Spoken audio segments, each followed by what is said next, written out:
మన ప్రభు అయిన యేసుక్రీస్తు నామములో మీ అందరికీ శుభములు తెలియజేయుచున్నాము. నిర్గమకాండము 21వ అధ్యాయము 6వ వచనము.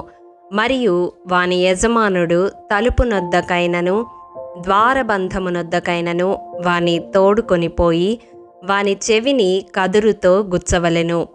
తరువాత వాడు నిరంతరము వానికి దాసుడై ఉండును. ప్రియ దైవజనమా, తన యజమానుణ్ణి విడిచి స్వతంత్రుడై పోనొల్లని దాసుని గూర్చి ఇశ్రాయేలీయులకు దేవుడైన యెహోవా నియమించిన న్యాయవిధి ఇది.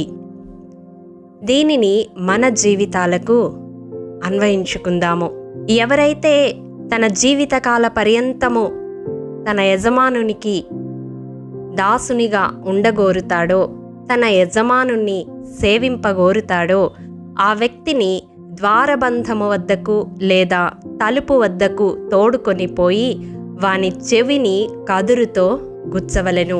ప్రియ దైవజనమా, ద్వారబంధము లేదా తలుపు దేవుని సన్నిధికి సాదృశ్యము.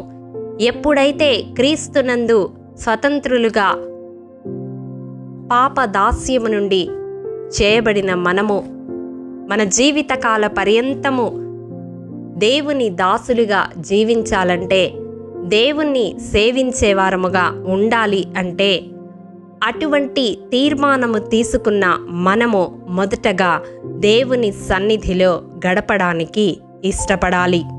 ద్వారబంధము లేదా తలుపు దానినే తెలియజేస్తూ ఉంది.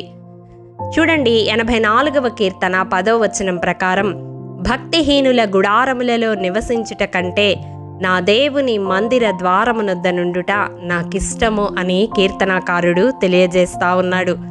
అవును, ఇంతవరకు లోకముతో సహవాసము చేసి మనము ఉండవచ్చు, కానీ ఎప్పుడైతే దేవుణ్ణి సేవించడానికి, నిజ దేవుణ్ణి సేవించడానికి తీర్మానించుకున్నామో అప్పుడు దేవుని సన్నిధిలో గడపడానికి ఇష్టపడే వ్యక్తులముగా మనం ఉండాలి. అనుదినము ఆయన గడప యొద్ద కనిపెట్టుకొని ఆయన ఉపదేశము వినేవారముగా మనముండాలి. సామెతల గ్రంథము 8వ అధ్యాయం 34వ వచనం అదే తెలియజేస్తుంది.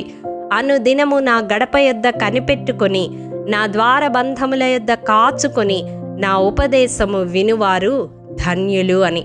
అట్టి ధన్యకరమైన జీవితాన్ని మనం అభ్యాసము చేసుకొనాలి. ఎందుకనగా యేసయ్య అంటున్నాడు కదా, పరలోకమును చేర్చగలిగే ద్వారము ఆయనే అని. అవును, ఆయన ద్వారా తప్ప ఎవ్వరూ నిత్య జీవాన్ని చేరుకొనలేరు. మరి ఏ నామమున రక్షణ మనకు దొరకదు. కాబట్టి ఆయన సన్నిధిలో మనము గడపడానికి అభ్యాసము చేసుకొనాలి. రెండవదిగా, వాని చెవిని కదురుతో గుచ్చవలెను అని దేవుడు సెలవిస్తూ ఉన్నాడు. ఈ కదురు సిలువకు సాదృశ్యము. దేవుణ్ణి సేవించాలి అని తీర్మానించుకున్న మనల్ని మనము ఉపేక్షించుకొని ప్రతి దినము ఆయన సిలువను ఎత్తుకొని వెంబడించే వారముగా ఉండాలి. లూకా సువార్త 9వ అధ్యాయం 23వ వచనం తెలియజేస్తుంది కదా, ఎవడైనను నన్ను వెంబడింపగోరిన ఎడల తన్ను తాను ఉపేక్షించుకొని ప్రతి దినము తన సిలువను ఎత్తుకొని నన్ను వెంబడింపవలెను. అవును, దేవుణ్ణి సేవించడానికి తీర్మానించుకున్న నీవు నేను నిత్యము ఆయన సిలువని ఎత్తుకొని మనల్ని మనము ఉపేక్షించుకొని వెంబడించేవారముగా ఉండాలి. అంత మాత్రమే కాదు, క్రీస్తు యేసు సంబంధులుగా మనము గలతీ రాసిన పత్రిక 5వ అధ్యాయం 24వ వచనం ప్రకారం శరీరమును దాని ఇచ్ఛలతోనూ దురాశలతోనూ సిలువ వేసేవారముగా ఉండాలి. శరీరాశలను మనము జయించే వారముగా ఉండాలి. ప్రియ దైవజనమా, మనమికను పాపమునకు దాసులము కాకుండుటకు, పాప శరీరము నిరర్థకమగునట్లు మన ప్రాచీన స్వభావమును కూడా సిలువ వేసేవారముగా మనముండాలి. ఇది కదురుతో గుచ్చబడుట మనకు తెలియజేస్తా ఉంది. అవును, మన జీవితాలలో మన ప్రాచీన స్వభావమును క్రీస్తుతో కూడా సిలువ వేసిన వారముగా మనముండాలి. క్రీస్తులో నూతన స్వభావమును ధరించుకొని క్రీస్తులో నూతన సృష్టిగా రూపాంతరము చెంది ఆయన్ను వెంబడిస్తూ సేవించే వారముగా మనం ఉండాలి. కాబట్టి ప్రియ దైవజనమా, ఈ వాక్య భాగము ద్వారా దేవుడు మన హృదయాలను సంధిస్తూ ఉండగా, నిరంతరము దేవునికి దాసులుగా ఉండగోరువారు ఎటువంటి ఆత్మీయ జీవితాన్ని కలిగి ఉండాలో దేవుడు మనకు తేట తెల్లగా బయలుపరిచి ఉండగా, అతి రీతిగా జీవించడానికి అభ్యాసము చేసుకుందాము. అతి గొప్ప కృప దేవాది దేవుడు మనందరికీ దయచేయునుగాక. ఆమేన్. ప్రేమ నమ్మకము కలిగిన మా ప్రియ పరలోకపు తండ్రి, మీ పరిశుద్ధ పాదములకు వందనములు దేవా. విత్తబడిన వాక్యమును ప్రతి హృదయములో నూరంతలుగా ఫలింపచేయండి దేవా.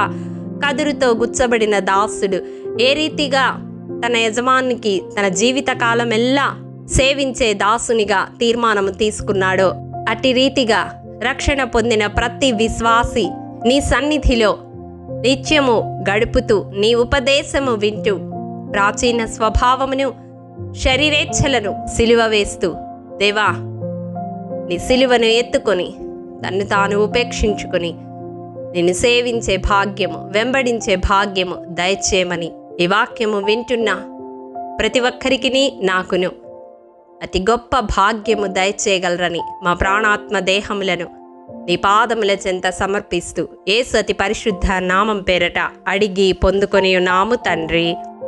ఆమేన్. ప్రియ దైవజనమా, అనుదినము షారోన్ మన్నా ద్వారా అడగబడుచున్న బైబిల్ క్విజ్ ప్రశ్నలకు సమాధానములు ప్రతి నెల మొదటి వారము కామెంట్ బాక్స్లో పోస్ట్ చేయబడతాయి.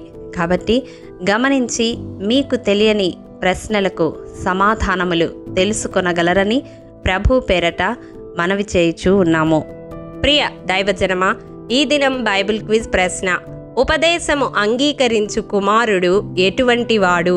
ప్రియ దైవజనమా, ఈ దినము జన్మదినము, వివాహ దినము జరుపుకుంటున్న వారికి షారోన్ గ్రూప్ తరపున హృదయపూర్వక శుభాకాంక్షలు తెలియజేయుచూ ఉన్నాము.